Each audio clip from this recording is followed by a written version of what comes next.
Nagpaulan ng tres si Justin Brownlee, buhat mode si Kabayan, iwan pa ang bantay kay Justin Brownlee, still undefeated mga idol. Peleta Jaya basketball team kontra naman mga idol sa Adroit. So far mga idol wala pang talo ang kupunan ni na Justin Brownlee. Opening ng frame mga idol off the bench pa si Justin Brownlee. Pero 7-0 run ang bukana ng Peleta Jaya sa game. 6 minutes quarter mark na pa-timeout na ang Adroit, 12-3. Mga idol ang talahan sa scoring. So far 8 points na agad mga idol sa Dallas Mavericks point guard na si McLaughlin. 6 minutes quarter mark on the court na din mga idol si Justin Brownlee in transition 3-pointer and 1 rebound agad mga idol. Nagkasunod pa mga idol JB to take another 3-pointer. Pasok yan, 6 points and 4 rebounds na para kay JB. 18 points na mga idol ang lamang ng Peleta sa first quarter, 12-30. Second quarter tayo mga idol, maagang foul ang na-draw ni Justin Brownlee. 1 of 2 free throw ang pasok sa basket mga idol.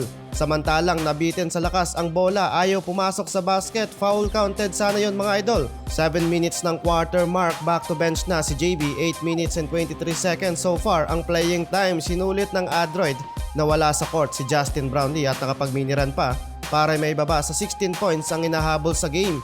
Halos nagtagal lang mga idol ng 3 minuto sa second quarter si JB. 7 points and 4 boards sa first half. Baba na sa 13 points ang inahabol ng kalaban, 32-45 end of first half.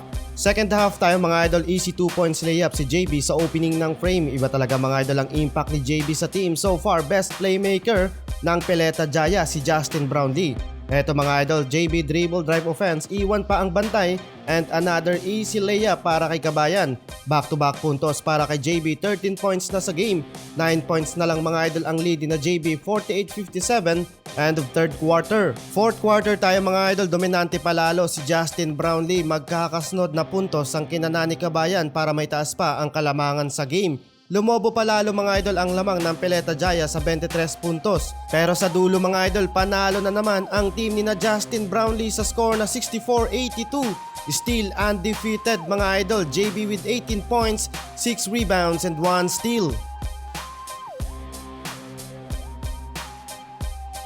Ang video na to ay hatid sa inyo ng 1xBet. Habang nanonood ka ng mga laban ng basketball mapa NBA, PBA at iba pang liga ng basketball sa buong mundo, ay pwede kang tumaya dito at manalo ng limpak-limpak na papremyo. Kung gusto niyong tumaya at gumawa ng account ay i-click lang ang link na nasa comment section, gamitin ang iyong phone number or email at ilagay mo na din ang ating promo code na JLTV1X para sa mas mataas na tsansang manalo. Maaari ka ding makatanggap ng 6,000 pesos bonus sa una mong deposit via GCash o ibang cash-in method. Hindi lang sa sports pwedeng tumaya, meron ding esports at iba pang game. Paalala lang mga idol, keep it fun and gamble responsibly.